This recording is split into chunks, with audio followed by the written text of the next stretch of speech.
Alors, on va arriver maintenant au cœur de ce cours sur la fonction exponentielle. La fonction exponentielle, c'est une nouvelle fonction. C'est une fonction au même titre que la fonction carré, que la fonction cube, que la fonction racine carrée, que la fonction inverse. Donc c'est une nouvelle fonction que vous ne connaissez pas normalement et qui a certaines propriétés et qui est utilisée tout le temps en mathématiques. Vous aurez l'occasion de la revoir constamment si vous poursuivez les mathématiques en terminale et au-delà. Il y a plusieurs façons de définir cette fonction, de donner un sens mathématique à cette fonction, et la plus simple pour nous, en fait, c'est la définition qui passe par ce théorème. La fonction exponentielle, en fait, c'est une fonction qui vérifie cette propriété très intéressante d'être égale à sa dérivée, f' égale f. C'est-à-dire, vous connaissez maintenant la notion de dérivée, par exemple la dérivée de x carré, c'est 2x. La dérivée de x au cube, c'est 3x carré. La dérivée de 1 sur x, c'est moins 1 sur x carré. Vous voyez qu'à chaque fois, la dérivée d'une fonction, on ne retombe pas sur la fonction de départ. Eh bien, la fonction exponentielle, c'est une fonction qui, justement, elle, quand on la dérive, on retombe sur elle-même en fait. Elle est égale à sa dérivée. Quand vous dérivez la fonction exponentielle, eh bien, vous retombez sur la fonction exponentielle. Alors pourquoi c'est un théorème ici? Parce que le théorème dit que ça existe. Parce que bon, je peux vous dire, voilà, on définit la fonction exponentielle qui vérifie ça, mais est-ce que ça existe? Eh bien, c'est ce que affirme le théorème. Ce théorème-là affirme qu'il existe une telle fonction, et que en plus, si on rajoute la condition qu'on veut que f de 0 soit égal à 1, que l'image de 0 ce soit 1, eh bien, elle est même unique. Voilà ce qu'affirme ce théorème. Il affirme qu'il existe une unique fonction, petit f, qui est définie sur R tout entier, dérivable, et qui vérifie ces deux propriétés, f' égale f et f de 0 égale 1. Et cette fonction, on l'appelle la fonction exponentielle. Donc grâce à ce théorème, on peut donner cette définition. Donc cette unique fonction qui existe bien. Alors exister, c'est vrai que peut-être ça vous parle pas trop. Ça veut dire quoi exister au sens mathématique? C'est un peu compliqué. Alors vous verrez plus tard si vous continuez en maths d'autres façons de définir de façon explicite cette fonction. Et du coup, ça prouvera bien que ça existe. Vous voyez. Donc là, c'est vrai que c'est un peu abstrait, mais il faut faire confiance, hein. Donc il y a une fonction qui existe et qui vérifie ça, et on l'appelle la fonction exponentielle, et on la note exp, exp. Donc elle vérifie ces deux propriétés. Donc on a en particulier que x' de x égale exp de x, et que exp de 0 est égal à 1. Voilà. Alors maintenant, on va regarder les propriétés de cette fonction. Maintenant qu'on a affirmé l'existence, avec ces deux propriétés-là, qu'est-ce qu'on peut en déduire d'autre? Donc on a différents théorèmes et conséquences de ce premier théorème 1 qui est admis. Alors on vous fait remarquer que l'unicité d'une telle fonction sera proposée dans un exercice, on essaiera de le regarder. Par contre l'existence, c'est admis, on ne démontrera pas en classe de première pourquoi ça existe bien. Alors un premier théorème très important, c'est cette égalité-là. Alors je reviens en arrière pour bien le faire apparaître comme ça. On peut zoomer ici.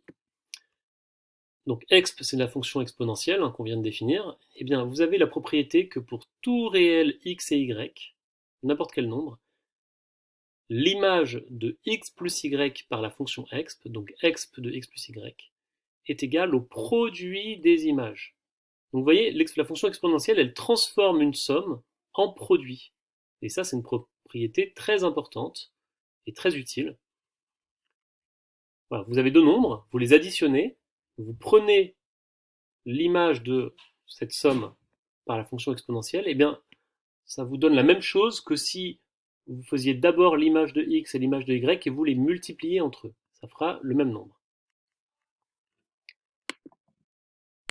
Alors, je referai une vidéo spéciale pour les démonstrations un peu compliquées de ce chapitre. On ne va pas voir ça maintenant, là on va aller vers l'essentiel. On va regarder les propriétés, on va voir les conséquences. Donc là, il y a une petite démonstration de ce premier théorème, ce deuxième théorème. On regardera ça plus tard. Regardons tout de suite la conséquence.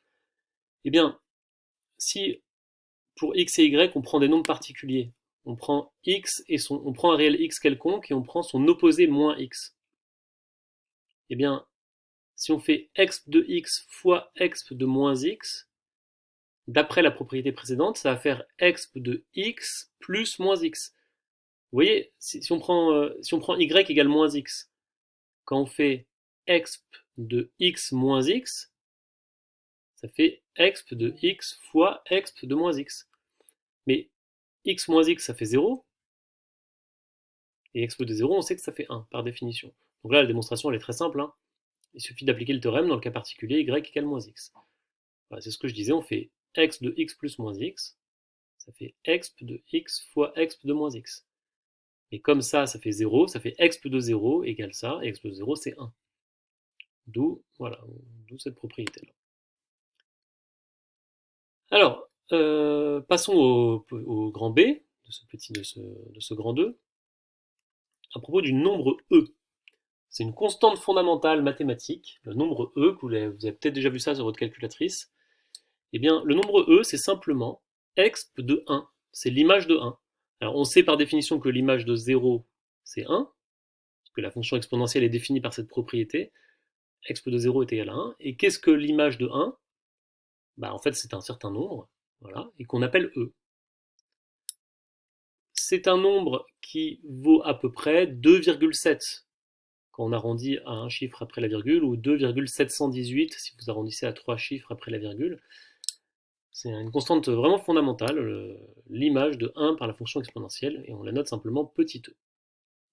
Et ce qui est intéressant, c'est qu'en utilisant cette propriété-là,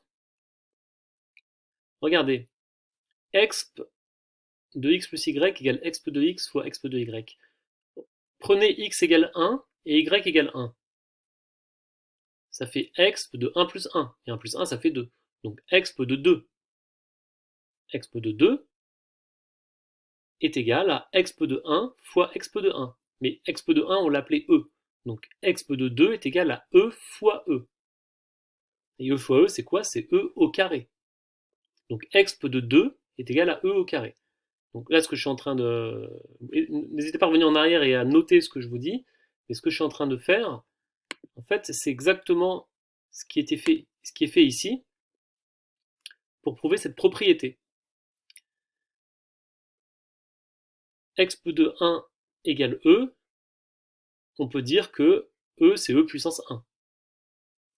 Exp de 2, c'est exp de 1 plus 1, et en utilisant cette propriété-là, comme je viens de le dire, ça fait exp de 1 plus 1, ça fait exp de 2 est égal à exp de 1 fois exp de 1 est égal à e fois e égale e carré. Donc exp de 2 égale e carré. Et en fait, de proche en proche, on pourrait faire avec 3, et on pourrait dire que on pourrait faire exp de 1 plus 2, ça fait exp de 3, et on arrivera à montrer que exp de 3 est égal à e puissance 3. Et en fait, de façon générale, vous avez la propriété que exp de n est égal à e puissance n.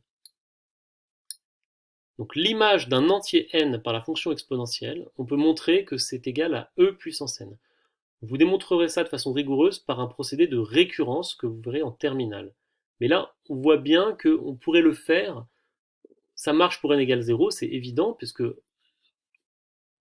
on a une convention qui dit que quand on met un nombre à la puissance 0, ça fait 1. Donc e puissance 0, ça fait 1. Et on sait parce que exp de 0 est égal à 1, par définition. C'est évident pour n égale 1, et on vient de voir que ça a été vrai pour n égale 2. Et pour n égale 3, c'est assez facile à voir que c'est vrai aussi, en appliquant cette propriété ici, x de a plus b avec a égale 1 et b égale 2 par exemple. Vous prenez a égale 1 et b égale 2, ça fait exp de 3 égale exp de 1 fois exp de 2. Et comme exp de 2 c'est e au carré, et exp de 1 c'est e, ça fait e fois e au carré, ça fait e au cube. Donc exp de 3 c'est e au cube. Etc. etc. Donc voilà, on peut montrer que l'exponentielle de n, on peut la réécrire e puissance n. Et alors du coup, on va faire quelque chose qui va vous paraître bizarre, mais ça se justifie, vous le justifierez plus tard. On va prendre comme notation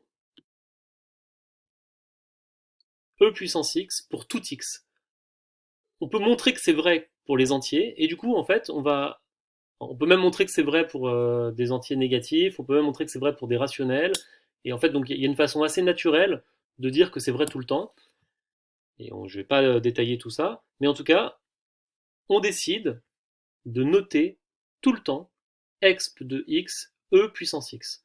Donc c'est ce qu'on fera, donc parfois on notera exp de x, mais le plus souvent en fait vous verrez e puissance x. Donc e c'est ce nombre qui est défini comme étant exp de 0, l'image de 0 par cette nouvelle fonction qu'on appelle la fonction exponentielle.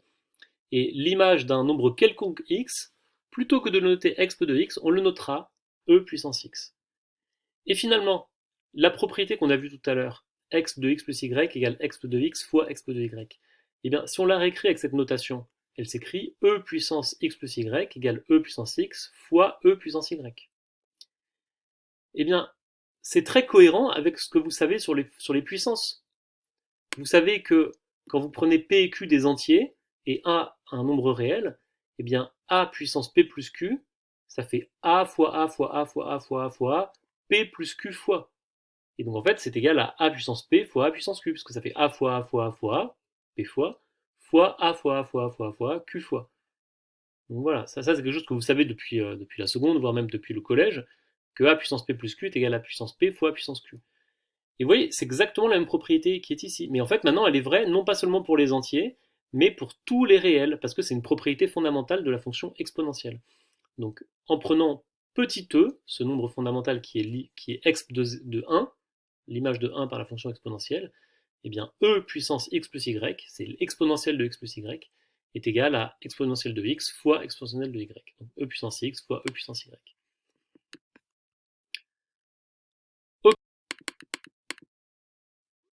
On va s'arrêter là pour cette vidéo. Ça fait déjà pas mal. N'hésitez pas à faire remonter vos questions sur le cours dans le groupe WhatsApp. Merci, bon courage.